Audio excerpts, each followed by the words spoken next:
अस्सलाम वालेकुम। कैसे हैं आप लोग? खैरियत से?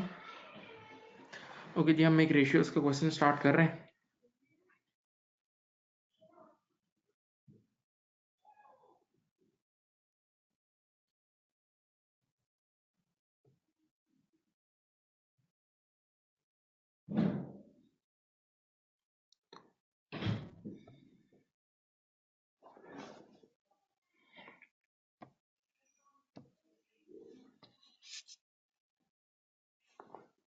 क्वेश्चन का नाम है लैंडिंग। आपकी एग्जाम किट में होगा ये। एग्जाम किट निकालना चाहें तो एग्जाम किट निकाल लें, वरना ये क्वेश्चन यहाँ भी आपके सामने है। ओके, चलें। Landing is considering the acquisition of Arcway retail entity. देखो बेटा, पेरेंट कंपनी एक लैंडिंग है जो कि सब्सिडरी आर्कवे को टेक ओवर करने का डिसीजन ले रही है। यानी पेरेंट कंपनी ये सोच रही है कि हमें सब्सिडरी को टेक ओवर करना चाहिए या नहीं करना चाहिए, right? Okay, now the summarized financial statement of Arcway for the year ended 30th September X6. Don't forget the year end. मैं हमेशा बोलता हूँ कि फाइनेंशियल रिपोर्टिंग में year and is very important. तो ईयर एंड है हमारा 30th September X6। Year and क्या है? 30th सितंबर X6। ओके, नाउ अब ये उस कंपनी की जो सब्सिडरी है, जो सब्सिडरी जिसको हम अभी टेक ओवर करने जा रहे हैं, ये उसकी इनकम स्टेटमेंट है, आपके आपके सामने नजर आ रही है। और ये रही उसकी एसओएफपी, देख लो। और एसओएफपी में एक खास बात देखें, करंट लाइबिलिटीज के अंदर लोन नोट नजर आ रहे हैं। करंट लाइबिलिटीज में लोन नोट नजर आ रहे हैं। इसकी नॉर्मली वजह ये होती है, वैसे लोन नोट्स तो नॉन करंट होते हैं। वैसे लोन नोट्स क्या होते हैं? नॉन करंट होते हैं। लेकिन कभी कभार अगर लोन नोट की रीपेमेंट डेट करीब होती है, लोन नोट्स की रीपेमेंट डेट प्यारे बच्चों करीब होती है, नियर होती है, then loan note becomes your current liability. Okay, and we'll get some information for this in the paragraph. Okay, अभी थोड़ी देर में आपको पैराग्राफ में नीचे कुछ ना कुछ इन्फॉर्मेशन देगा। अब देखो, फिर जहन बना लो, हम लोग पेरेंट कंपनी और हम डिसीजन लेने जा रहे हैं कि हम आर्कवे नामी सब्सिडरी को खरीदेंगे या नहीं खरीदेंगे। ओके, चलो एक्टिव हो जाओ। अब क्या कह रहे हैं? कह रहे हैं कि Note number one, from the inquiries made, lending has obtained the following information. Arcway pays an annual license fee. यानी जिस सब्सिडरी आर्कवे को हम खरीदने जा रहे हैं वो हर साल एक लाइसेंस फी किसी को पे करती है, कैडल को, included in cost of sales. ये जो 1 मिलियन की लाइसेंस फी है, ये आर्कवे ने अपनी कॉस्ट ऑफ सेल में ऑलरेडी मिलाई हुई है, ऑलरेडी शामिल की हुई है। सही है। फॉर द राइट्स, हक, हुकूक to package and sell some goods under a well known brand name owned by Cadle. अच्छा, हो क्या रहा है भाई? कैडल का ब्रांड नेम आप यूज कर रहे हो, आर्कवे वाले कैडल का ब्रांड नेम यूज कर रहे हैं, तो उसके लिए हर उसको रॉयल्टी समझ लो, फीस देनी होती है, लाइसेंस फी या रॉयल्टी, जो नाम रखना है रख दो, ये इनको देनी पड़ती है आर्कवे वालों को। सही है। लेकिन अब जरा गौर से सुनना, if Arcway is acquired this arrangement would be discontinued. लेकिन बेटा, अगर हमने आर्कवे को खरीद दिया ना, अगर हमने आर्कवे को खरीद दिया तो ये वाला सेटअप डिसकंटिन्यू हो जाएगा। सही है। lending estimate that this would not affect the volume of sales, number of units तो उतने ही बेचेंगे, but without the use of the brand name packaging, overall sales revenue would be 5% lower than currently। यार जरा सा दिमाग सोचो, जरा सा दिमाग लड़ाएं। सेल्स रेवेन्यू दो चीजों का मल्टीपल होता है, दो चीजों का प्रोडक्ट होता है। टोटल सेल्स रेवेन्यू किन दो चीजों से बनता है? Number of units sold multiply by selling price. Sales revenue दो चीजों से मिलकर बनता है, सेल्स रेवेन्यू दो चीजों से मिलकर बनता है। ये देखो, मैं यहाँ लिखता हूँ, सेल्स रेवेन्यू होता है number of unit sold multiply by selling price per unit. अब आप मुझे बताओ, उसने बोला है कि ओवरऑल सेल्स रेवेन्यू गिरेगा, ये गिरेगा, लेकिन सेल्स वॉल्यूम यानी नंबर ऑफ यूनिट्स चेंज नहीं होंगे, तो इसका मतलब सेलिंग प्राइस गिरेगी। यानी आप जब उस ब्रांड का नाम अपने साथ जोड़ना छोड़ोगे, आप जब उस ब्रांड का नाम अपने साथ जोड़ना छोड़ोगे, तो ऑटोमेटिकली उसका इम्पैक्ट ये आएगा कि अब आप महंगी चीज नहीं, जरा सस्ती करके बेचनी पड़ेगी, तभी माल बिकेगा, वरना माल नहीं बिकेगा। सही है। ओके, तो अभी मैं ओवरऑल सेल्स रेवेन्यू को गिराऊंगा। ये देखें, एक मिनट यहाँ देखें, ये जो सेल्स रेवेन्यू अभी नजर आ रहा है ना, इसको मैं 5% से देखो गिराऊंगा। ये जो 94,000 वाला सेल्स है ना, ये 5% से गिरेगा। दूसरी बात, एक और बात सुन लो, 1 मिलियन की लाइसेंस फी, और से सुनना, 1 मिलियन की license fees already cost of sale में शामिल है। 1 मिलियन की license fee already cost of sale में शामिल है जो कि आज के बाद नहीं देनी होगी। तो अब जो नया पीएनएल मैं बना रहा हूँ या जो नई वर्किंग करूंगा उसमें से ये 1 मिलियन हटा दूंगा। लाइसेंस फी में से 1 मिलियन अभी मैं रिमूव कर दूंगा। लाइसेंस फी में से 1 मिलियन मैं रिमूव कर दूंगा। ओके, सही।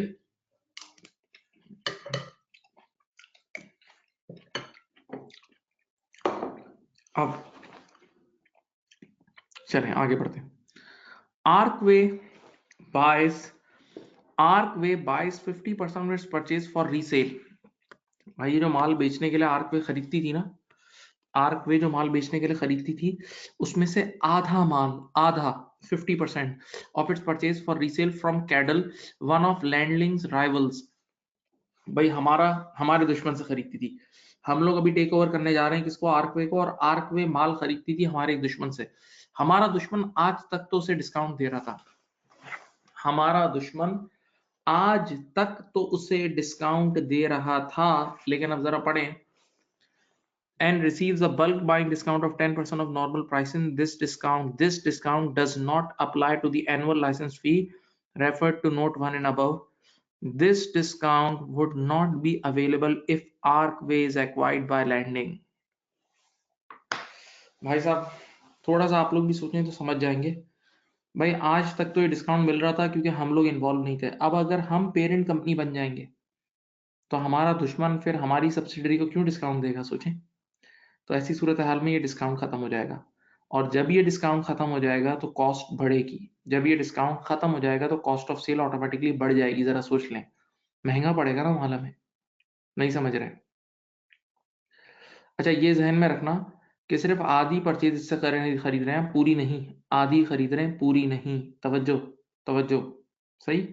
तो चलो, अच्छा आधी परचेज हमें 10% डिस्काउंट पे मिल रही थी। जरा मैथ सोचें, आधी परचेज हमें 10% डिस्काउंट पे मिल रही थी तो किसी भी चीज का ऑलरेडी टोटल होता है 100%। किसी भी चीज का ऑलरेडी टोटल होता है 100%, जिसमें से 10% डिस्काउंट करके मिल रहा था। तो राइट नाउ प्यारे बच्चों हम लोग 90% पे खड़े होंगे। यानी हमें जिस भाव पे मिल रहा होगा, जिस रेट पे मिल रहा होगा, वो 90% के बराबर होगा। तो मैं आपको जरा सी वर्किंग करके बताता हूँ। चलें आइए देखें। देखें ये कॉस्ट ऑफ सेल आपको 73 की नजर आ रही है। इधर देखना आराम से। 73 में से 1000 रुपए की तो लाइसेंस फी है। 73,000 में से माय डियर स्टूडेंट, मेरे प्यारे बच्चों, 1000 रुपए की लाइसेंस फी है, वो तो हटा दो। वो तो हटा दो। लाइसेंस फी तो अलग है ना, उसका तो ताल्लुक इससे नहीं है। तो बाकी टोटल परचेजेस की कॉस्ट कितनी आई? 72। नहीं समझे? 72,000 हमारी टोटल परचेजेस की कॉस्ट आई है, क्योंकि 1000 रुपए तो लाइसेंस फी थी, वो निकाल दो। तो 72,000 टोटल परचेजेस की कॉस्ट है। टोटल परचेजेस की। अगर टोटल परचेज को दो टुकड़ों में तोड़ूं तो आधी परचेज 36 और एक और आधी परचेज 36। हाँ, आधी परचेज 36 और दूसरी आधी परचेज 36, 50-50 कर दिया। हाँ, अब देखो हम लोग आधी परचेजेस वो सी से खरीद रहे थे। किससे? क्या नाम था? कॉर्डल। हाँ, कार्डल से, सही है। तो वो तो आधी परचेज है, वो हमें 10% डिस्काउंट पे दे रहा था। आधी परचेजेस 10% डिस्काउंट पे दे रहा था। तो अगर वो डिस्काउंट खत्म कर देगा तो इस आधी परचेज जो कि 90% के बराबर है उसको डिवाइड बाय 90 इंटू 100 कर लूँ। आधी परचेज जो कि 10% डिस्काउंट पे मिल रहा है, आधी परचेज पे 10% डिस्काउंट मिला है। तो किसी भी चीज पे अगर 10% कोई माफ कर दे तो इसका मतलब हम 90% पे कर रहे हैं। तो इसको दोबारा विदाउट डिस्काउंट अमाउंट पे लेके जाऊं तो 36,000 डिवाइड बाय 90 इंटू 100 करो, ये हो जाएगा 40,000। 36,000 डिवाइड बाय 90 इंटू 100 करो, ये हो जाएगा 40,000। आराम से देख लें, आराम से देख लें। तो अब मैं बताऊं, 36 की जगह 40 देने पड़ेंगे। 36 की जगह 40, इस वाले आधे पार्ट को देखो तो 4,000 रुपए से तुम्हारी कॉस्ट ऑफ सेल बढ़ जाएगी। इस डिस्काउंट के रिमूव होने से, इस डिस्काउंट के रिमूव होने से 4,000 से आपकी कॉस्ट ऑफ सेल बढ़ जाएगी। इधर दिमाग से सोचें, नहीं समझ रहे? सोचें जरा। मैं चुप हूं, मैं चुप हूं।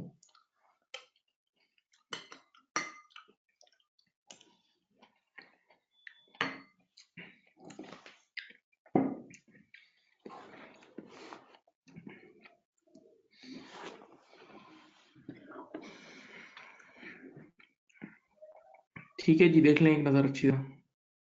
लाइसेंस फी मैंने हटा दिया और फिर इसको भी देख लें, ये भी देख लें। मैं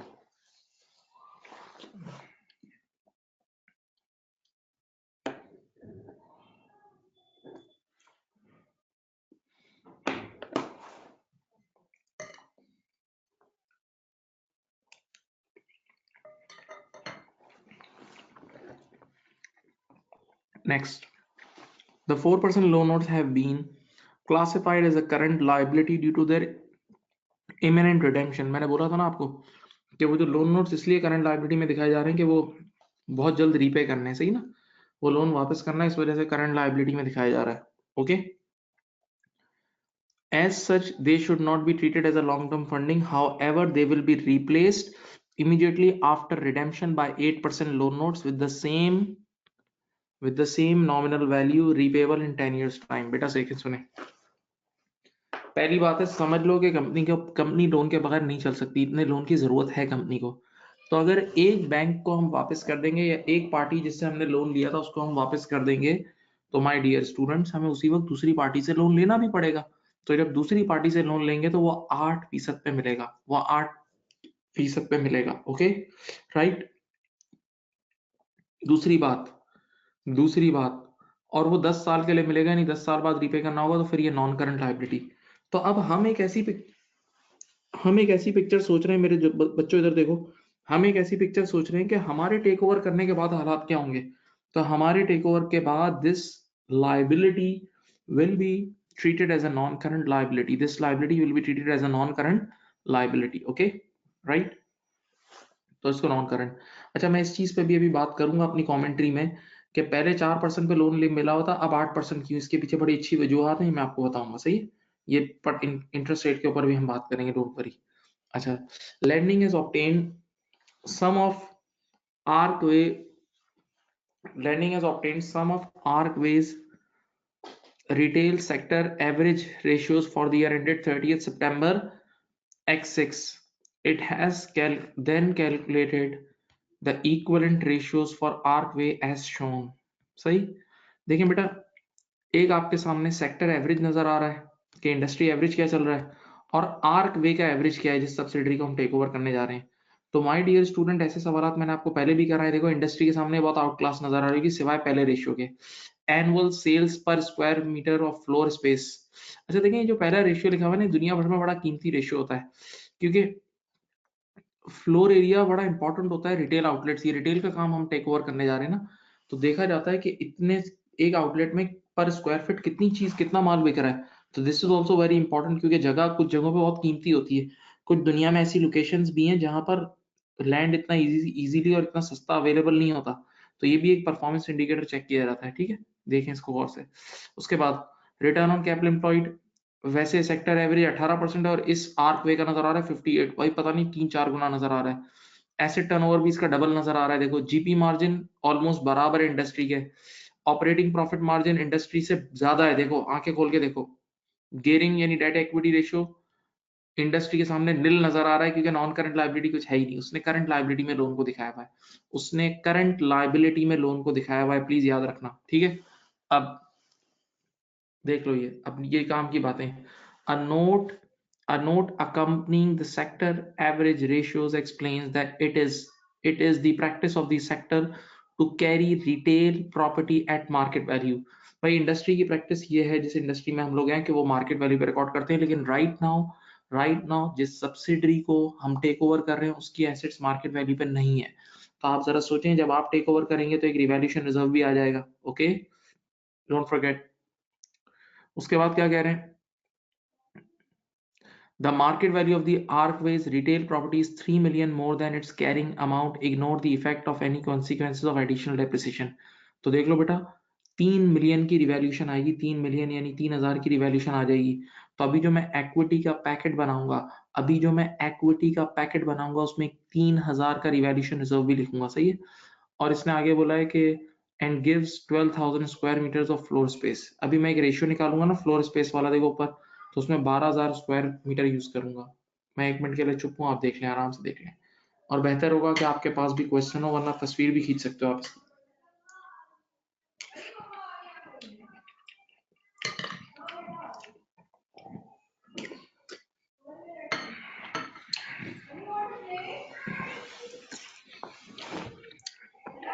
चलो, पहली रिक्वायरमेंट 5 मार्क, बहुत अच्छे मार्क्स हैं, बहुत उठाने वाले मार्क्स से पढ़े, आराम से पढ़ें, टेक योर टाइम.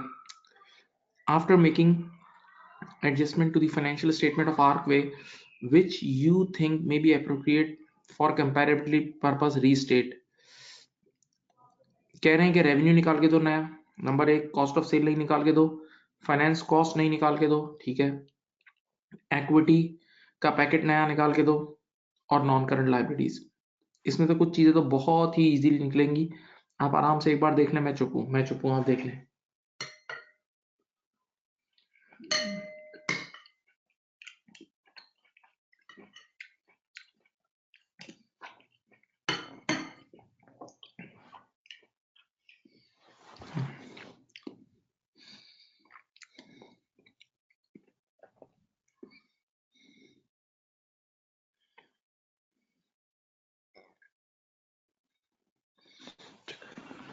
चलो अब देखो, रेवेन्यू में याद रखना, जो एग्जिस्टिंग रेवेन्यू इनकम स्टेटमेंट नजर आ रहा है उसने ऊपर लिखा था, आप चेक कर ले नोट नंबर 1 में 5% कम हो जाएगा, मैं कम कर देता हूँ अभी, सही है।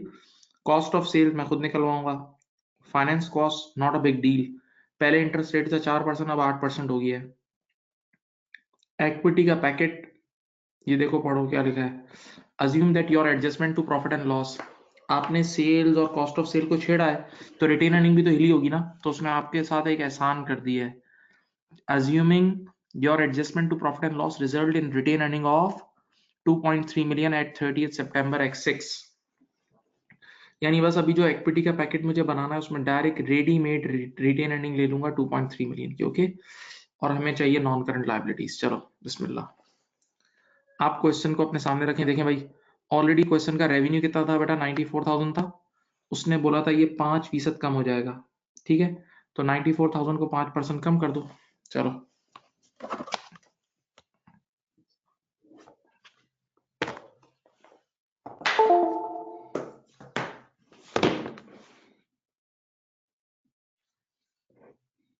चलो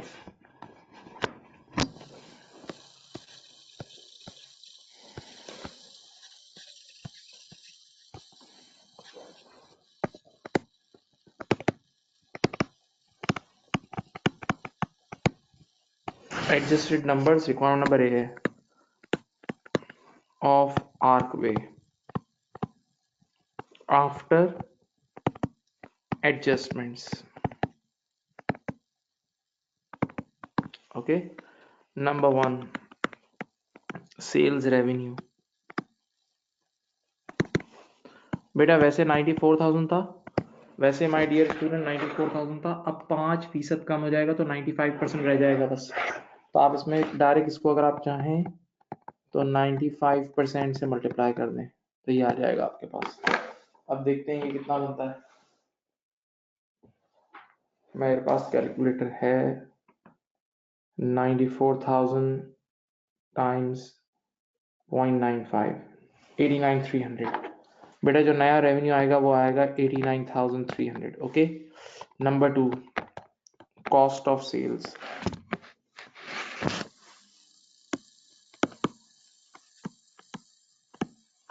कॉस्ट ऑफ सेल्स, ओके।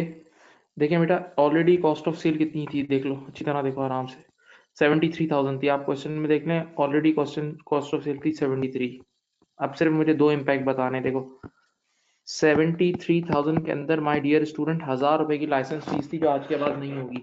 73,000 के अंदर माय डियर स्टूडेंट 1,000 रुपए की लाइसेंस फीस थी जो आज के बाद नहीं होगी, तो वो इसमें से निकाल दो, सही है। और याद है आज के बाद वो जो हमारा कॉम्पिटिटर था वो हमें डिस्काउंट नहीं देगा, याद है, राइवल। तो उस डिस्काउंट ना देने की वजह से मैंने अभी ऊपर आपको वर्किंग कराई थी कि 4,000 रुपए से कॉस्ट बढ़ जाएगी, 4,000 रुपए से कॉस्ट बढ़ जाएगी, तो कॉस्ट ऑफ सेल को 4,000 से बढ़ा दो। चलो बताओ बेटा कितना है, कॉस्ट ऑफ सेल 72 + 4 76, ओके यही है। यहाँ से एक नज़र में जीपी भी निकल आएगा, लेकिन मांगा नहीं है उसने, ठीक है जी। तो मैंने आपकी खिदमत में ये दो चीज़ें पेश कर दी हैं, आपकी खिदमत में ये दो चीज़ें पेश कर दी हैं। चलो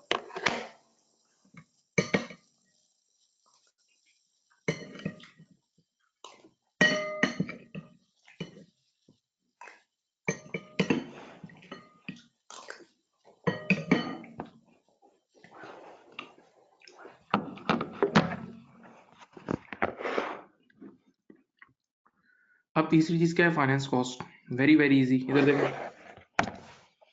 तीसरी चीज है फाइनेंस कॉस्ट।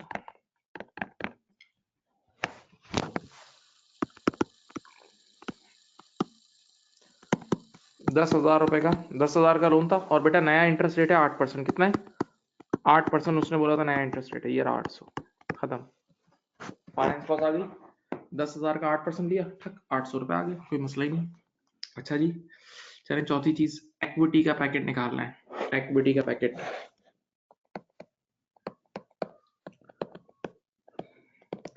बेटा आप क्वेश्चन में देख सकते हैं कि ऑर्डिनरी शेयर कैपिटल है 10,000। ऑर्डिनरी शेयर कैपिटल, वैसे इक्विटी के पैकेट शेयर होल्डर इक्विटी में क्या क्या आता है? Ordinary share capital plus all reserves. Share holder equity में आता है ordinary share capital plus all reserves, plus all reserves. Okay, तो शेयर कैपिटल 10,000 है, रिजर्व्स में आपके पास रिटेन अर्निंग एक गिवन है और एक रिवैल्यूएशन रिजर्व भी हमें लेना है क्योंकि आज के बाद रिवैल्यूएशन होगी, सही है ना, उसने लिखा है। तो रिटेन अर्निंग यूज करनी है रेडीमेड 2300 की, क्वेश्चन में लिखा हुआ है, और रिवैल्यूएशन रिजर्व गालिबन 3,000 रुपए का था। चलो 13,000 और ये 15,300 की इक्विटी हो जाएगी। 15,300 की माय डियर स्टूडेंट्स क्या हो जाएगी बेटा? इक्विटी हो जाएगी। सही है, ये आपके सामने आ गया। आप चाहें तो एक नजर देख सकते हैं, देखें ये रहा, देखो बेटा शेयर कैपिटल ये रहा, शेयर कैपिटल 10,000 है और रिटेन अर्निंग उसने खुद हमें 2300 दे दी थी, एडजस्टमेंट्स के बाद वाली रिटेन अर्निंग उसने खुद दे दी थी 2300 की, ठीक है, आप उससे परेशान ना हो।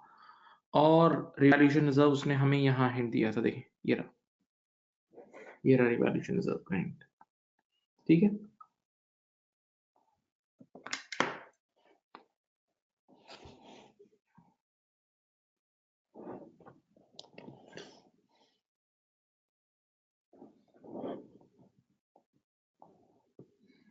अब आखिरी कोई चीज ने मांगी थी, हाँ, नॉन करंट लायबिलिटीज, ठीक है, नॉन करंट लायबिलिटीज बता देते हैं।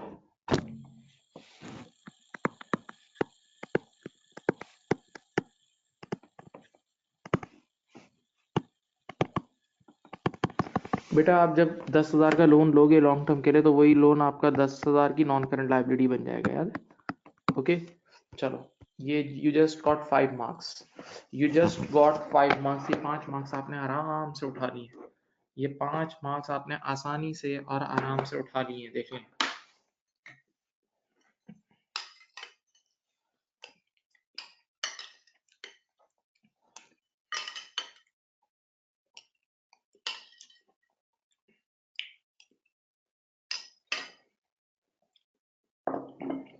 चलो ये पहली रिक्वायरमेंट हो गई बेटा, इतनी मुश्किल नहीं थी। अब अगली रिक्वायरमेंट में हमें रिवाइज रेशियोज निकालने हैं बेटा, इन एडजस्टमेंट के बाद रिवाइज रेशियोज। तो अब उन रेशियोज में अगर इनमें से कोई नंबर यूज हो रहा होगा तो नया यूज करना, पुराना यूज नहीं करना प्लीज। इनमें से कोई नंबर यूज करना होगा तो नया यूज करना, पुराना यूज नहीं करना प्लीज। आइए बिस्मिल्लाह करते हैं।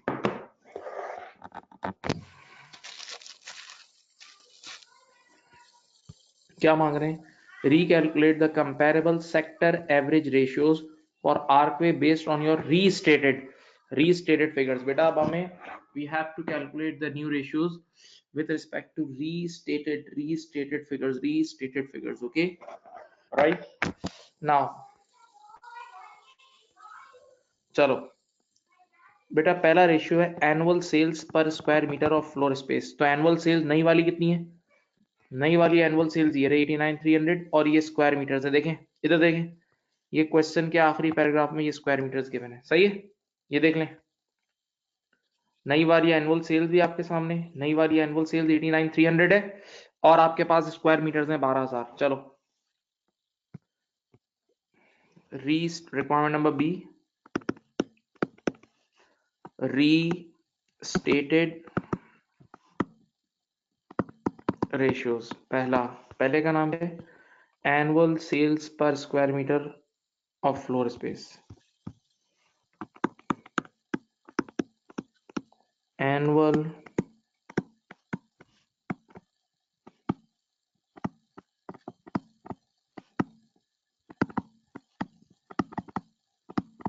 सही है। अब देखो इसका सिंपल फॉर्मूला क्या है, ऊपर सेल्स आ जाएगी, नीचे फ्लोर एरिया आ जाएगा, सॉरी ऊपर सेल्स और नीचे बेटा क्या आ जाएगा? Floor area. सेल्स कितनी है बताओ। अब देखो भाई रीस्टेटेड रेशियोज है तो नई नई सेल्स निकलेंगे। नई सेल्स बताएं, न्यू सेल्स कितनी आई है? न्यू सेल्स है 89,300, न्यू सेल्स है 89,300। और बताओ फ्लोर एरिया मेरे ख्याल से उसने दिया हुआ था 12,000। चलो करो।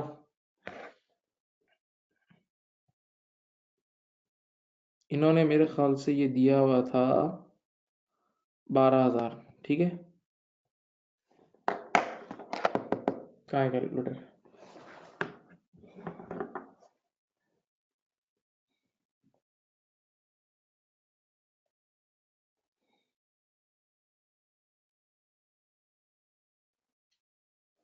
सेवन डबल फोर वन या 7,442 सही है।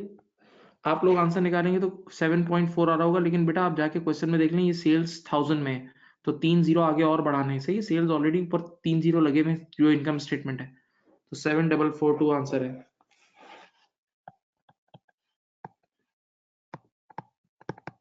ठीक है। नंबर 2, एक और रेशियो भी निकालना है, ये देख लो आराम से बेटा। ऊपर सेल नीचे फ्लोर एरिया करके हमने निकाल लिया पहला रेशियो, और ये फ्लोर एरिया भी हमें गिवन था।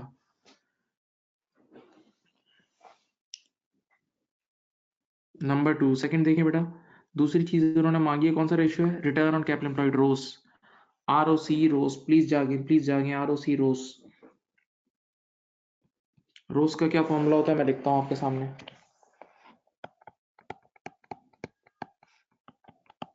पीबीआईटी अपॉन कैपिटल एम्प्लॉयड, ठीक है। ये देखें, यहाँ देखें, यहाँ देखें प्लीज। अब पीबीआईटी कैसे निकालेंगे? इधर इधर मेरी तरफ देखें। अगर कहीं से आपका देखो आपकी सेल्स चेंज हुई थी, याद करो, सेल्स भी चेंज हुई थी, कॉस्ट ऑफ सेल भी चेंज हुई थी, सेल भी चेंज हुई थी, कॉस्ट ऑफ सेल, तो जीपी आपको नया वाला लेना होगा, जीपी रिवाइज लेना होगा। लेकिन एडमिन एक्सपेंसेस और वो दोनों एक्सपेंसेस चेंज नहीं हुए, तो बस वो लेस करोगे तो आपका पीबीआईटी आ जाएगा।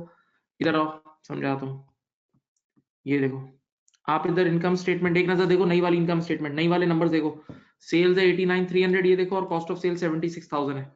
89,300 में से 76,000 लेस कर लो। 89,300 में से जहां भी बैठे हो 76,000 लेस करो, 13,300 आ जाएगा। 13,300 आपका जीपी हो गया। हाँ, 13,300 नया वाला जीपी हो गया। आइए इनकम स्टेटमेंट देखते हैं, इधर देखें। 13,300 में से नए जीपी में से बस ये दो चीजें लेस कर दो, डिस्ट्रीब्यूशन कॉस्ट और एडमिन। डिस्ट्रीब्यूशन और एडमिन लेस कर दो, 4 और 6 10, 4 और 6 10। तो 13,300 में से मेरे प्यारे बच्चों अगर तुम 10,000 लेस कर दोगे तो you will get 3,300 of PBIT. बस पीबीआईटी का मतलब बिफोर इंटरेस्ट। हाँ, PBIT means before interest, interest less नहीं होता उसमें से। तो देख लो, नया रिवाइज जीपी था 13,300, नया रिवाइज जीपी कितना था? 13,300। उसमें से आपने जैसे ही 10,000 लेस करोगे तो automatically you will get 3,300। Okay, ये देखिए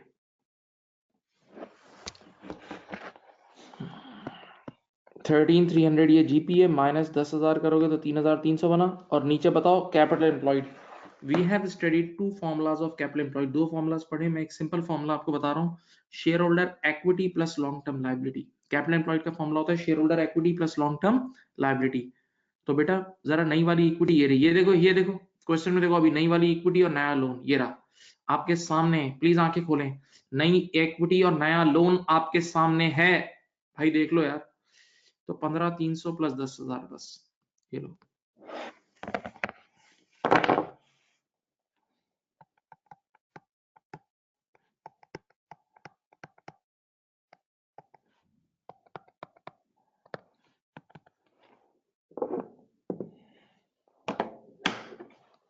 चलो बेटा करो बस।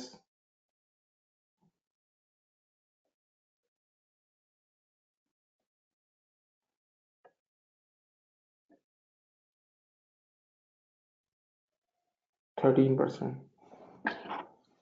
ठीक है, ये आ गया। तीसरा रेशियो कौन सा है, चलो देखते हैं।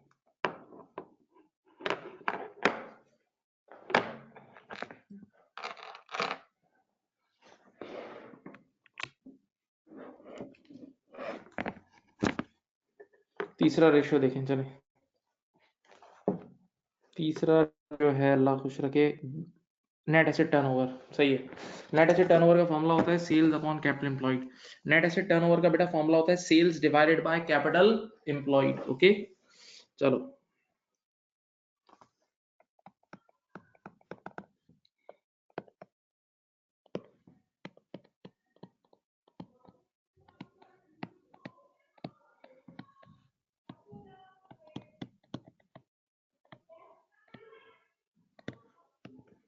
चलो मेरे डियर स्टूडेंट, सेल्स भी हमें न्यू यूज करनी है और कैपिटल एम्प्लॉयड भी नया यूज करना है, सही है बेटा। नई वाली सेल्स अभी एक नजर देख लो, ऊपर स्क्रीन पे ही नजर आ रही है 89,300। नई वाली सेल्स कितनी है? 89,300। और कैपिटल एम्प्लॉयड अभी ऊपर रोस में निकाला है। कैपिटल एम्प्लॉयड का कोई भी फॉर्मूला यूज कर दो, total asset less current liability भी सही है, वरना ये भी बिल्कुल सही है, share holder equity plus lone. तो देख लो नीचे,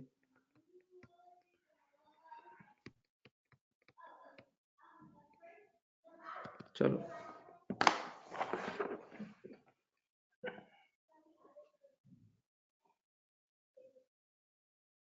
3.5 टाइम्स।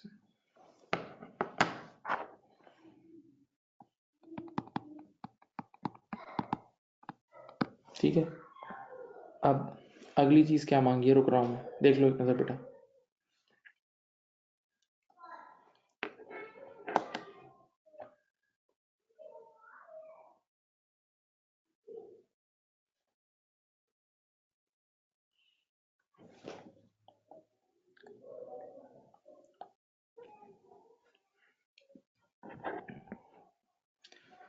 तीसरी चीज उसके बाद फाइनेंस, उसके बाद क्या मांग रहे हैं ठहरे, अगला रेशियो है बेटा, सॉरी, जीपी मार्जिन। अगला है जीपी मार्जिन और फिर ऑपरेटिंग प्रॉफिट मार्जिन, आसान है। जीपी मार्जिन नंबर 4, बहुत खुले मार्क्स हैं यार ये तो। जीपी मार्जिन होता है GP upon sales into 100, GP divided by sales into 100। Okay चलो बेटा, अभी अभी मैंने आपको बताया था नया जीपी याद है, ये रहा 13,300। अभी थोड़ी देर पहले आप लोगों को बताया था कि नया जीपी कितना है, 13,300। ये रहा नया जीपी, और 89,300 आपकी नई वाली सेल्स थी, याद है? 89,300 इज योर न्यू सेल्स। चलो 13,300 आपका नया वाला जीपी था, और 13,000 और 89,300 आपकी नई सेल्स थी। चलो ये बन गया आपका, अल्लाह खुश रखे, 15%।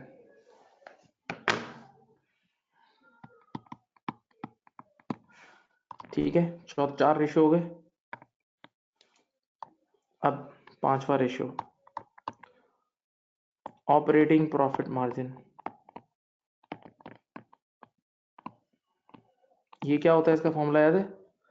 इसका फॉर्मूला होता है PBIT divided by sales multiply by 100। Okay, PBIT into sales into 100, PBIT into sales into 100। अब मेरा सवाल ये है कि पीबीआईटी कहाँ से निकलेगा? वही रोस, रोस के लिए पीबीआईटी निकाला था। ये देखो, ये देखो, रोस के न्यूमरेटर में जीपी में से आपने ये 10,000 लेस किया था, पीबीआईटी 13,300 माइनस 10,000। देख लो, रोस का जो न्यूमरेटर है वो यूज कर लो, खत्म, जो अभी आपने बनाया था।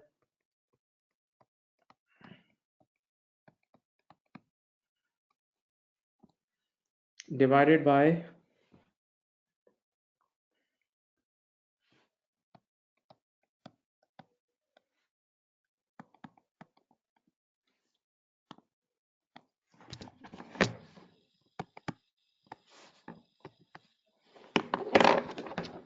चलो चेक करो आंसर, 3.7%।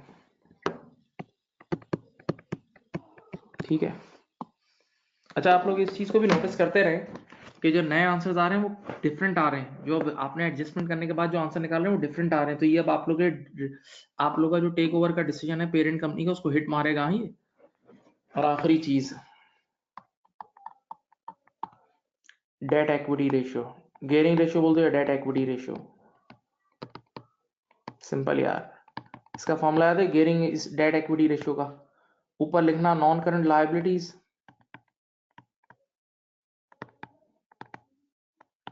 नीचे लिखना शेयर होल्डर इक्विटी।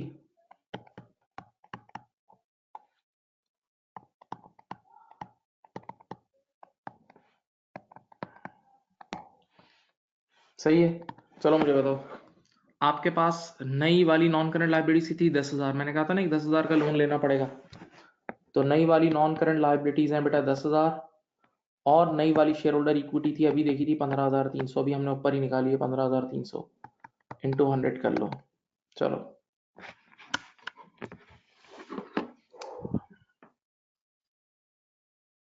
65.4। भाई ये 6 माह का और हो गया आपके, ये 6 माह का, अल्लाह खुश रखे आप लोगों को, ये 6 माह का और हो गया। मैं फिर चुप हो गया हूँ, मैं 1 मिनट के लिए चुप हूँ। ये देख लो, ये देख लो, ये 6 माह के रेशियोज कंप्यूट करने के मार्क्स वैसे तैयार ही होते हैं।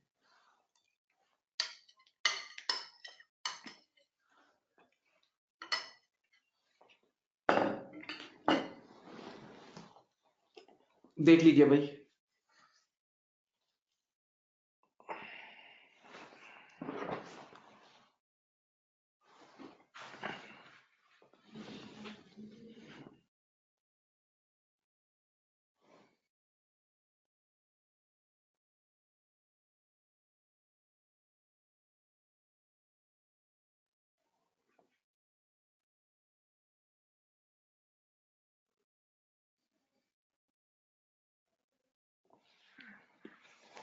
चलो ये हो गया। अब आखिरी चीज़ है डिस्कशन करना।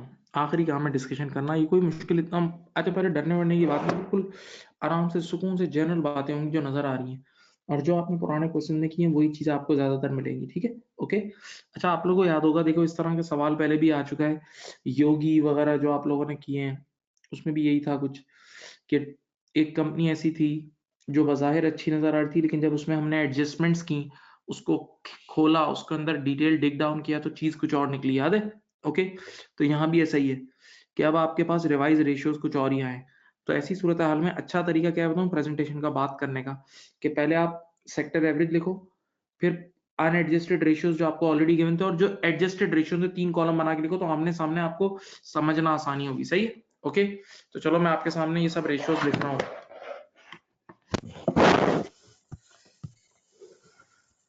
रिक्वायरमेंट नंबर,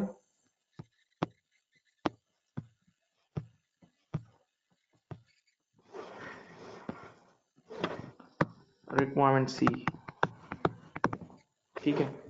चलो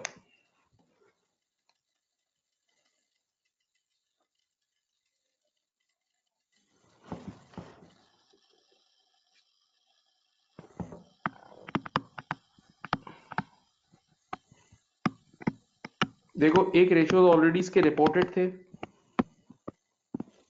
एक है आर्क वे, ये देखो आंखें खोलो बेटा प्लीज, एडजस्टेड रेशियोज, और एक है सेक्टर एवरेज, ये भी आपको गिवन थी, सही है। ये 3 चीजें हैं।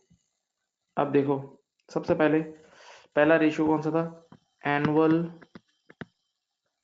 सेल्स पर स्क्वायर मीटर, ठीक है भाई। आर्क वे का ऑलरेडी गिवन था 7833, जो आप लोगों ने निकाला वो था 7422, अभी जो हमने निकाला है, और जो इंडस्ट्री एवरेज था वो कितना था, 8000।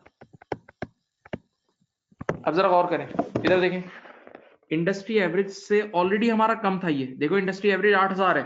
बेटा प्लीज ध्यान लगाएं थोड़ी सी, इंडस्ट्री एवरेज ऑलरेडी 8000 है, और आप इंडस्ट्री एवरेज से ऑलरेडी कम थे, लेकिन एडजस्टमेंट के बाद और कम हो गए। और उसकी वजह क्या है बताऊं, क्योंकि आपने सेल्स रेवेन्यू को डिक्रीज किया है। आपने जो एडजस्टमेंट की थी नोट नंबर 1 में, आपकी 5% से सेल्स रेवेन्यू कम हो गया था ना, तो इस वजह से सेल्स रेवेन्यू कम होने का ये इंपैक्ट आया है। इसका इंपैक्ट सेल्स रेवेन्यू के कम होने की वजह से आया, ये जो रेशियो गिरा है, राइट।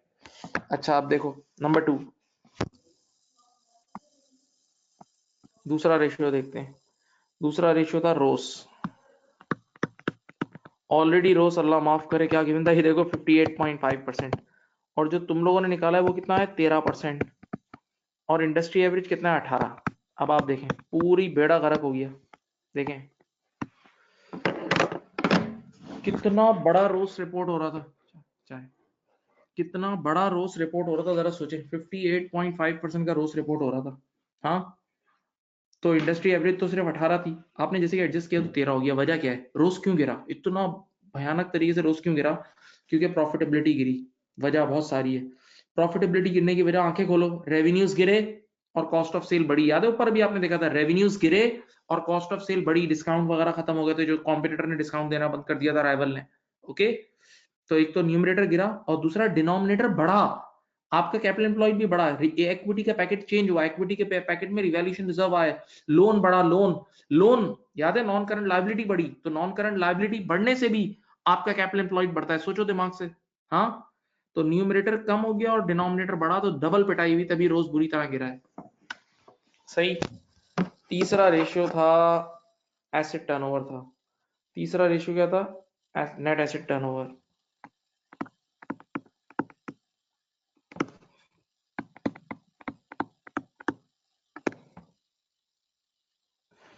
आपका पहले आ रहा था 5 टाइम्स, अभी जो निकला है वो आया है 3.5 टाइम्स।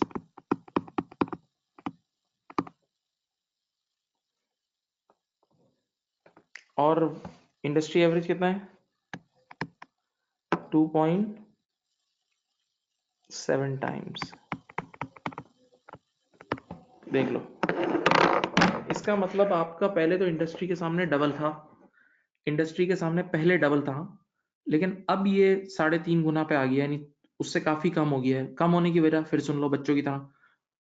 एसेट टर्नओवर का फॉर्मूला क्या होता है? दिमाग से सोचो, sales divide by capital employed, sales divide by capital employed. तवज्जो इधर, तवज्जो इधर।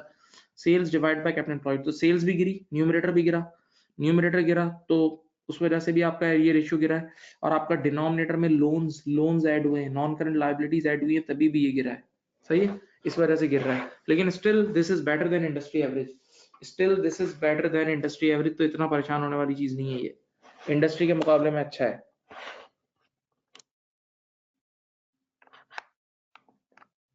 अब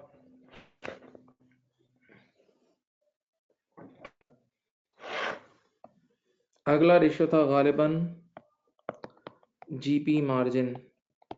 उसके बाद क्या था? Operating profit margin. उसके बाद था लास्ट मेरे ख्याल से गियरिंग।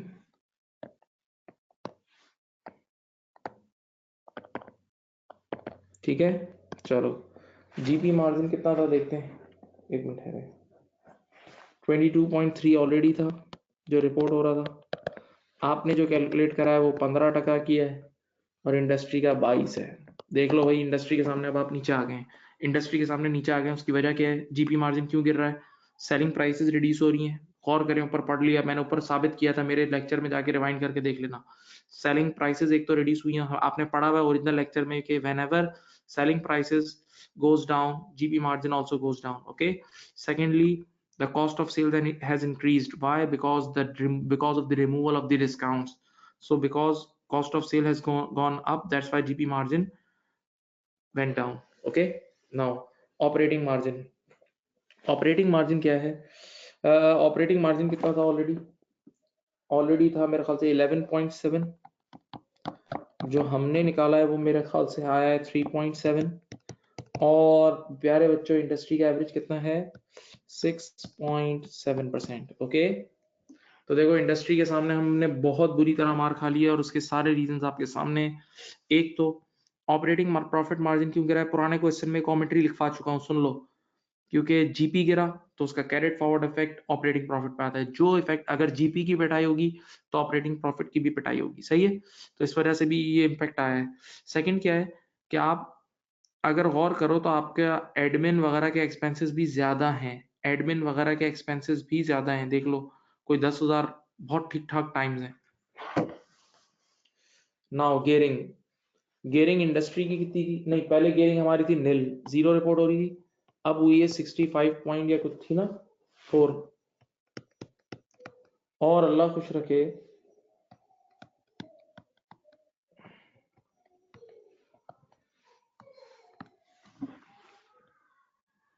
चलो ये पिक्चर है।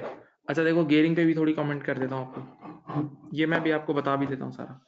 भाई देखें बच्चों, बात सुनो, गेयरिंग पहले 0% क्यों आ रही थी? क्योंकि उसने पूरी की पूरी नॉन करंट लायबिलिटी दिखाई नहीं थी, जीरो दिखाई थी। उसने सारा का सारा लोन किस में दिखाया हुआ था? सारा का सारा लोन उसने करंट लायबिलिटी में दिखाया हुआ था, सारा का सारा लोन उसने करंट लायबिलिटी में दिखाया हुआ था। हाँ, तो जब कोई चीज when there is no non current liability, तो obviously gearing was zero. But now the gearing is 65.4%, which is double of industry average, and we all know that high gearing indicates high financial risk, high gearing indicates high financial risk। okay, याद है? और आप सबको ये बात पता है कि जब गियरिंग होती है, लोन होता है, तो इसका मतलब कर्जे की, लोन की तलवार सर पर लटक रही है, रीपेमेंट की झंझट है, फिर गियरिंग है तो इसका मतलब इंटरेस्ट भी पे करना होगा, interest is a financial fix cost, तो वो सारे रिस्क भी ये सब आपको बेयर करने होंगे, ये आपको कंसिडर कर लेना चाहिए। ओके, राइट, ठीक है। अच्छा, यूं भी एक और पॉइंट भी है, ये पहले भी मैंने किसी सवाल में आप लोगों को कराया है और आपको आना भी चाहिए, कि जब इस इदारे, जिस सब्सिडरी को हम खरीदने जा रहे हैं, जिस सब्सिडरी को हम खरीदने जा रहे हैं, जिस सब्सिडरी को हम खरीदने जा रहे हैं, वो सब्सिडरी अनकरीब उसको एक लोन रीपे करना है, उस सब्सिडरी को एक लोन रीपे करना है, तो भाई हम लोग मालिक बन जाएंगे तो वो लोन रीपे ऑटोमेटिकली हमारी जिम्मेदारी हो जाएगी ना। तो इसका मतलब हमें एक $10,000 की और एक इन्वेस्टमेंट करनी पड़ेगी, $10 million की, 10,000 के आगे 3 जीरो भी लगे हुए हैं। तो ये याद रखना, पेरेंट कंपनी ये सोच ले कि हमें एक $10 million की एक और इंजेक्शन डालना पड़ेगा। हाँ, और अगर आपने नहीं डाला तो आपको लोन से रिप्लेस करना पड़ेगा, जैसे यहाँ लिखा हुआ है। तो ये भी एक फैक्टर है भाई, कि लोन मिले ना मिले, आपको इस चीज के लिए भी तैयार रहना चाहिए। Okay, right. अब सिंपल वर्ड्स में जो कुछ मैंने बोला है वो सब लिखा हुआ है, मेरा अपना लेक्चर ही लिखा हुआ है जो मैंने क्लास में लिखवाया है, तो वो मैं आपके सामने पेश करता हूँ और आपको समझाता हूँ, बड़ा आराम से सुकून से समझ लें, ठीक है, नॉट अ बिग डील। चलो,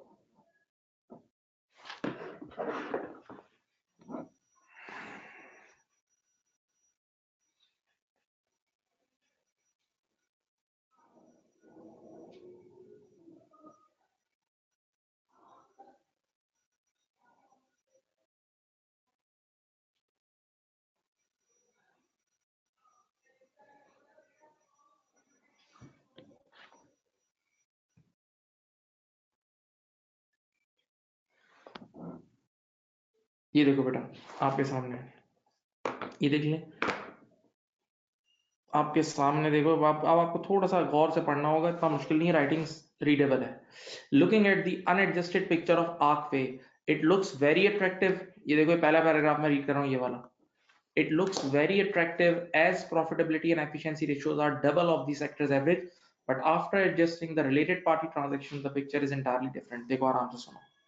ऐसा पिछले किसी सवाल में भी कमेंट्री की थी, ऐसी ही है, और ऐसा है सवाल F7 में रूटीन आता है। आप पहले ही बोलोगे कि बजाहिर आर्कवे यानी सब्सिडरी बहुत जबरदस्त लग रही थी, लेकिन जैसे ही आपने मेकअप उतारा तो अंदर से कुछ और ही शक्ल निकली, तो उसके बाद मामला कुछ डिफरेंट नजर आए। बस यही बात इस पहले पैराग्राफ में लिखी है कि आपने रिलेटेड पार्टी ट्रांजैक्शंस को एडजस्ट किया तो पिक्चर थोड़ी डिफरेंट नजर आई, that's it. Okay, right. Now, अब आपने एक एक रेशियो पे उठा के बात करना शुरू की। आपने बोला existing ROCE of Arcway was 3 times of the sector average, but after adjusting the discounts and sales, it's just 13%. Major reason for decline of ROS is the decline of both asset turnover and operating margin. एक minute रुको। आपने पास में याद एक चीज पढ़ी थी, ROS is the product of asset turnover and operating margin. ROS is the product of asset turnover और operating margin। अगर गौर करो तो ROS तब गिरेगा जब एसेट टर्नओवर गिरेगा और ऑपरेटिंग मार्जिन तो दोनों गिरे। भाई रोज मल्टीपल है ना दो चीजों का, एसेट टर्नओवर और ऑपरेटिंग मार्जिन का। तो अगर ये दोनों चीजें गिर जाएंगी तो रोज भी गिर जाएगा, और ये दोनों गिरे, ऊपर आप रेशियोज में चेक कर सकते हैं, ये दोनों गिरे। ROCE decline because of the reduction in revenue and increase in cost of sales. बेटा आराम आराम से, रोज के फॉर्मूले में ऊपर पीबीआईटी आता है, तो पक्की बात है पीबीआईटी तो गिरा है, प्रॉफिट तो गिरे हैं। क्यों? क्योंकि रेवेन्यूज गिरे हैं और कॉस्ट ऑफ सेल बड़ी है, डिस्काउंट खत्म हो गए, याद है। तो उस वजह से आपका पीबीआईटी गिरा, तो न्यूमरेटर गिरा, न्यूमरेटर गिरने से भी रोज गिरेगा। And also decline because of increase in capital employed. बेटा कैपिटल एम्प्लॉयड बड़ा है, क्योंकि अगर मैं गलत नहीं कह रहा तो कैपिटल एम्प्लॉयड के अंदर लोन्स भी आते हैं, कैपिटल एम्प्लॉयड्स के अंदर नॉन करंट लोन्स भी आते हैं, और आपने एक 10,000 का लोन नॉन करंट लायबिलिटी में डाला है, आपने एक 10,000 का लोन नॉन करंट लायबिलिटी में डाला है, तो ऐसी सूरत हाल में जब कैपिटल एम्प्लॉयड बड़ा होगा तो भी रोज गिर रहा होगा। एक मिनट के लिए मैं चुप हूं, आप देख लें, चुप हूं, आप देखें, आराम से देखें।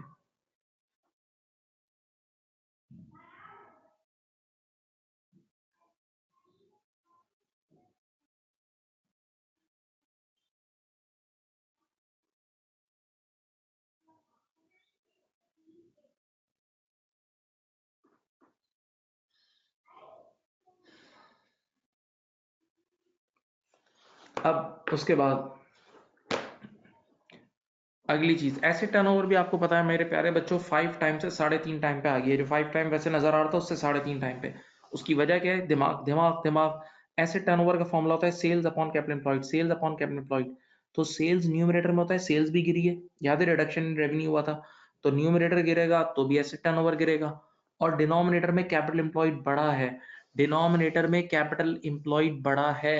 जब कैपिटल एम्प्लॉयड बढ़ेगा तो ऐसी सूरत हाल में अगेन ऑब्वियस सी बात है बेटा, एसेट टर्नओवर गिरेगा। पढ़ लो, asset turnover is less than, ये पढ़ें बेटा, unadjusted asset turnover mainly because of the reduction in sales revenue and increase in capital employed. सही है, देखो reason mainly because of the inclusion of loan. हाँ जी,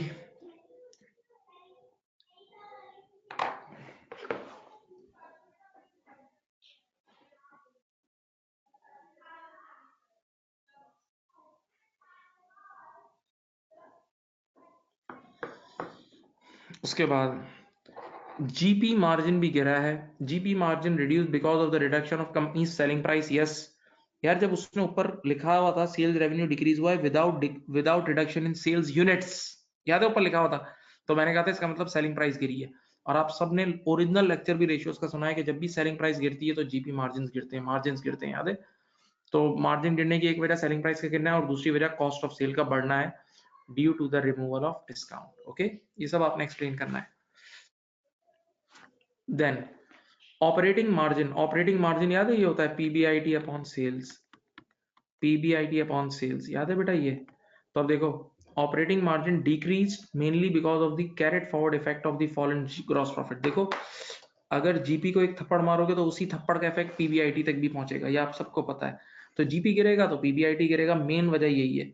and also the administrative and distribution cost are higher percentage of sales, that's why. भाई इस बार इनके इनके question में अगर आप गौर से देखें ना, तो इंटरेस्ट वगैरह उतने मेजर नहीं है जितना एडमिन और ऑपरेट वो है। डिस्ट्रीब्यूशन कॉस्ट 10,000 की, 10 मिलियन की सिर्फ एडमिन और डिस्ट्रीब्यूशन कॉस्ट है, तो वो भी बहुत हायर है। दैट्स वाई भी आपका मार्जिन गिर रहा है। सही है, ये भी एक वजह है। चलो, अब एक और चीज थी मेरे बच्चों, प्यारे बच्चों, गेयरिंग। गेयरिंग की नाम से भी एक चीज थी, देखो व्हेन अनएडजस्टेड। देखो गेयरिंग वैसे नील थी, वैसे गेयरिंग नील थी, क्यों? क्योंकि उसने सारा लोन करंट लायबिलिटी में दिखाया था, नॉन करंट लायबिलिटी को थी नहीं, तो ऑब्वियसली गेयरिंग जीरो ही नजर आनी चाहिए थी। लेकिन अब देखो क्या हुआ, when unadjusted the gearing of Archway was nil. This was because loan was classified into the current liabilities. देखो वजह बताई, but after adjusting of this loan, the gearing is now 65.3%, which is more than double of the sector average. Industry average से double हो गई थी, अभी बताया था। हाई गेयरिंग का मतलब बता दो, high gearing reflects high financial risk of Archway. One issue that lending should consider is that the new loan will be taken on 8%। यार पुराना लोन 4% में मिल रहा था और नया लोन 8% में मिल रहा है। सही है। अब मैंने आपको ऊपर अभी वादा किया था कि मैं आपको नीचे इंटरेस्ट रेट बढ़ने के वजूहात बताऊंगा, तो इनमें से कुछ वजूहात आपकी खिदमत में पेश कर देते हैं, इनमें से कुछ वजूहात आपकी खिदमत में पेश कर देते हैं। सही है। This increase in interest rate may be due to the following reasons. आपको पता है रेशियो एनालिसिस में बात करते हैं मे बी करके बात करते हैं कि ये भी हो सकता है, ये भी हो सकता है, ये भी हो सकता है, याद है। Okay, be confident please. In the past interest rate was lower but now may be the overall interest rate has increase. बिल्कुल भाई, देखें ऐसा हो सकता है कि पास्ट में जिस मुल्क में हम लोग काम कर रहे हैं वहाँ इंटरेस्ट रेट कम थे और अब इंटरेस्ट रेट मुल्क में ही बढ़ गए हो, ऐसा होता है। जैसे पाकिस्तान में भी तो अभी हुआ था ना, ये 2019 में आपने देखा कि इंटरेस्ट रेट बढ़ा क्योंकि इकोनॉमी हमारी बैठी तो इंटरेस्ट रेट एकदम ऊपर गया था। अगर आप लोगों को याद हो आईएमएफ का प्रेशर और उस वजह से, तो पहले हमारे मुल्क में भी इंटरेस्ट रेट कम थे फिर बढ़े। ठीक है, okay. Then in the past the lenders gave loan on the lower interest rate because of the existing group goodwill। हाँ सुनो बेटा, ये आर्कवे अभी हमारे पास आ रही है ना, इससे पहले तो किसी और ग्रुप के हाथ में होगी, किसी और पेरेंट के हाथ में होगी। हो सकता है उस पेरेंट की गुडविल बहुत ज्यादा हो, उस पेरेंट के ताल्लुकात बहुत ज्यादा हो, मार्केट रेपुटेशन बहुत ज्यादा हो, तो उस वजह से उनको 4% में मिल रहा हो जो रेपुटेशन हमारी नहीं है। हाँ सोचो, ऐसा होता है ना भाई, बड़े आज अगर मुझे लकी ग्रुप ने टेक ओवर कर लिया तो लकी ग्रुप, सीधी बात है कि उस ग्रुप का भी तो कितना पावर होगा, नहीं समझे। मैं आपको एक छोटी सी एग्जांपल देता हूँ कि ग्रुप का पावर क्या चीज होती है, जरा इन्वॉल्व होकर सुनना। ये मुझे किसी ने भी मेरे साथ शेयर किया था, और ये वैसे मेरे जहन में तो ये पहले से था, लेकिन मेरे किसी फ्रेंड ने भी मेरे साथ शेयर किया था। आपको पता होगा, लकी ग्रुप अब पाकिस्तान में कार्स भी मैन्युफैक्चर कर रहा है, अगर आप लोगों को पता होगा। मैन्युफैक्चर कर रहा है, असेंबलिंग कर रहा है, और इन्होंने वो जो किया की स्पोर्टेज और दूसरी कौन सी पिकांटो और ये सब लॉन्च कर दी है इन्होंने, पता है ना। तो अब लकी ग्रुप खुद इतना बड़ा ग्रुप है, इतना इन्फ्लुएंशियल ग्रुप है। सोचो, लकी ग्रुप के पास आईसीआई भी है, लकी ग्रुप के पास लकी वन मॉल भी है, लकी ग्रुप के पास आपका देर सीमेंट है, टेक्सटाइल है, पता नहीं कितने काम है इनके, और कितने बड़ी बड़ी कंपनीज है इनके पास। तो हर कंपनीज में सीएफओज हैं, कितने डायरेक्टर्स हैं, कितने सीनियर मैनेजमेंट के एम्प्लॉयज हैं, एचआर डायरेक्टर होगा, कितने बड़े बड़े। तो इन्होंने अपने एम्प्लॉयज को कोई ना कोई गाड़ी तो दी भी होगी। नॉर्मली टोयोटा और होंडा ही देते हैं, पाकिस्तान में तो मेजर दो गाड़ियां यही चल रही होती हैं। तो अब इन्होंने क्या करा बताऊं, जैसे इन्होंने अपनी गाड़ी लॉन्च की ना, तो इन्होंने एक ऑर्डर दे दिया सबको, या ये कॉमन सेंस की बात है कि भाई उन गाड़ियों को फारिग करके अपने ग्रुप के बंदों को किया वाली गाड़ी दो, ताकि ऑटोमेटिकली कम से कम 500 600 हजार बड़े लोग तो इनकी कंपनी में ही होंगे। तो जब अंदर के लोग इतनी सारी गाड़ियां खरीद लेंगे, तो शहर में कितनी सारी गाड़ियां आ जाएंगी। तो ये ग्रुप का पावर होता है, ये ग्रुप का एक पावर है भाई, कि अंदर ही अंदर कितना माल इन्होंने बिकवा दिया होगा। बात समझ रहे हो। तो बड़े ग्रुप का ये बड़ा फायदा होता है, और वैसे वो कार भी अच्छी है। Now the lenders want a high return because they consider the credit worthiness of Archway to be low, or they consider Archway to be a high risk company। सही है, हाँ ये भी हो सकता है कि with respect to time Archway की अपनी परफॉर्मेंस डिक्रीज हो गई हो। तो पुराना वक्त में जब लोन लिया था तो इसकी परफॉर्मेंस अच्छी थी, तो अच्छी परफॉर्मेंस वाली कंपनी को लोग कम रेट पे भी इंटरेस्ट लोन दे देते हैं। लेकिन अब परफॉर्मेंस अच्छी नहीं है, तो लोगों को रिस्क नजर आ रहा है, लेंडर्स को रिस्क नजर आ रहा है, तो हाई रेट चार्ज कर रहे हैं। ठीक है, तो ये सारे फैक्टर पेरेंट, हम लोग, हमारा नाम पेरेंट लैंडिंग है। Landing should consider the four mentioned factors before investing in Arcway. सही है, ये सारी चीजें कंसिडर करनी चाहिए। ठीक है जी, राइट। तो देखिए, इस तरह आपने रेशियोज में बात करनी होती है, और मेजर पॉइंट्स उठाने होते हैं क्वेश्चन में। सही है, the important thing is confidence. अपने कॉन्फिडेंस को बहाल रखें और कॉन्फिडेंटली डिस्कशन करें। ठीक है, एग्जाम किट के क्वेश्चंस प्रैक्टिस करें, और चीजों को लिख के करें। काइंडली लिख के करेंगे तो उसकी बात अलग होती है, राइट। चलें, अपना ख्याल रखिएगा। अल्लाह हाफिज।